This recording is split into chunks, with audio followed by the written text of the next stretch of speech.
It's a real honor to sit up here this morning to talk about this issue of climate change in the broadest of context. I wanted to use my time to give a few remarks just on some of the, to outline, probably what you all are very intimate with and understand very deeply, especially those of you that are in elected positions of elected leadership for our peoples. But of course, whenever we talk about the rollout of any kind of policy, especially at a provincial level that affects our traditional or treaty territories, we as Indigenous peoples, especially First Nations, Métis as well though, we have a concern, of course, about, our nation-to-nation relationship that we hold with the federal government. And within that context, Ariel very eloquently outlined, just one small consideration of a multiplicity of considerations that we need to think about as Indigenous peoples here in Canada as we develop our own climate mitigation and adaptation policies for our peoples, that we share with the world, including with the federal government of Canada and its partners, the provincial governments.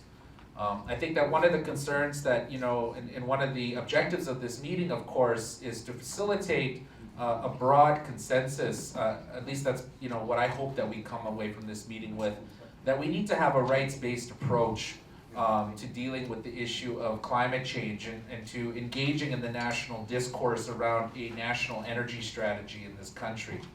One of the big conversations, of course, has been around Canada developing a national energy strategy. Of course, when we talk about Canada's extractive resource-centered economic base, those effects of that kind of economy have been disproportionate on our many diverse nations.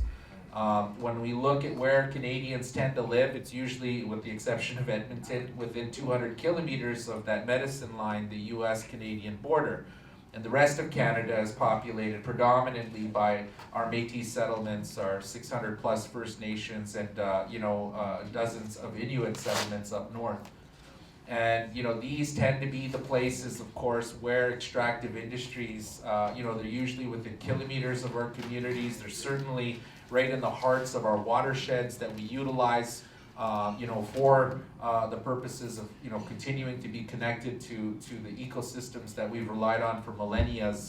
And, those hunting and fishing and gathering practices, of course, you all know, are constitutionally protected. They are reinforced by over 200 Supreme Court decisions that our people have collectively won in the highest courts of Canada. They're reinforced by the numbered treaties and other treaty agreements that exist in the East.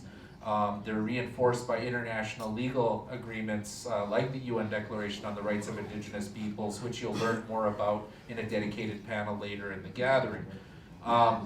And I think that, for me, one of the things that I wanted to convey today, this morning, when we talk about a rights-based approach, an Indigenous rights-based approach to dealing with climate change, the jurisdictional gray areas that we have been dealing with not just climate policy or energy policy, but with all federal policy pertaining to natural resources, has been that pesky Natural Resources Transfer Act. And those of you that have been involved in the numbered treaties 1 through 11 process that has been happening over the last few years, have been deeply engaged in the conversation around NRTA, the Natural Resources Transfer Act, which, as you all know, provided recognition and jurisdiction over natural resources to provincial governments, which directly devolves and degrades our fiduciary and legal obligation the federal government has to us, defined by our nation-to-nation agreement. And so when we start talking about the climate policy in the way that Prime Minister Trudeau has very clearly stated that he wants the provincial governments to lead. The Prime Minister has initiated the First Ministers process again, and the First Ministers are going to be meeting, or the First Premier, or the Premiers, or whatever it's called. Did I say that right? Conference of the Premiers. Thank you. I'm still having coffee. It's really important that we understand the dimensions of that, and that continues to reinforce the passing of the buck between provincial governments and the federal government of Canada when talking about how do we as Indigenous peoples engage in a process that, as I said before, devolves and degrades the fiduciary obligation and the legal obligation that the government has with our nations defined by treaty and all of these other legal instruments that I described in my presentation. And I think that for us, it's important, and the reason this gathering is so very important is that, there has been a very sophisticated and very, very well thought out plan, that was thought out years ago by the current ruling Liberal government to implement a wedge strategy. Social movements in this country, like Idle No More, like the communities, nations that have risen up to express their concerns over effects of things like the tar sands, expansion into their territories, impacts of climate change, all of these things. It's absolutely integral that we develop our own policy, our own strategies, that we identify those commonalities that we have, around this issue, and that we support each other in moving forward on engaging this government. Because, in the rollout of the Alberta Climate Action Plan, and as problematic as that was, and with the current rollout of the federal government's climate action plan, because they don't have one right now. They went to Paris essentially with Harper's climate plan, which was a lacking of any kind of climate strategy. They said they wanted the premiers to lead. Alberta rolled out its problematic climate action strategy. They didn't consult with First Nations. They specifically excluded a consultative process and mechanism, with First Nations. And this was, highly problematic. You'll hear more about that as we move through the gathering.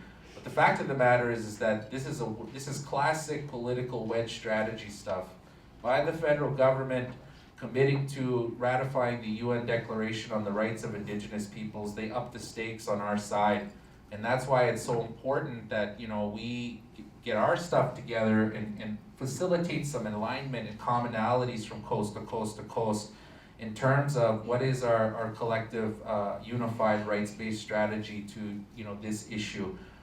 Because those groups that have their own, everybody has their own interpretation of the UN Declaration on the Rights of Indigenous Peoples, and I think that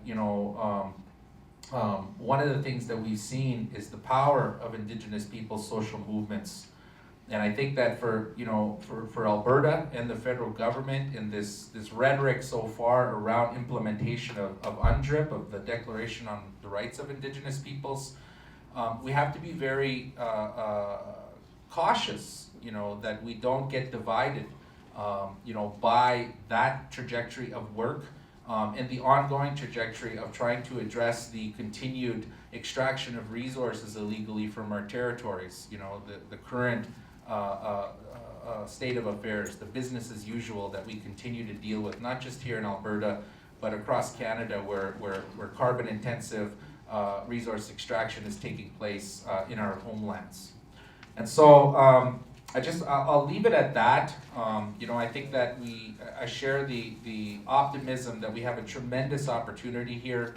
That even amongst all of this shifting political and economic landscape, I think that one thing that has been very clear, and I'll conclude with this statement. I was in a strategy meeting where a government insider, a pollster, a really well-paid pollster who spent a lot of time in all of the government war rooms. He was talking about what those government representatives are talking about in those war rooms, and what he said, to people that were in that room was that if your strategy, and he's talking to non-native people, he said if your strategy don't have at least 50% of your work represented by partnerships with First Nations, then you don't freaking matter. And so I think that is due in large part, that power dynamic, this emerging, social movement influence, the inside game, outside game, as it's been described. We really need to develop our own strategy that doesn't separate those things, that represents one strategic and tactical framework that takes into consideration the long-term, mid-range, and short-term goals that we have within this context, and we need to be united about it. So with that, I'm gonna go ahead and give the mic back to our moderator, and I look forward to any questions or reactions that you have to our panel.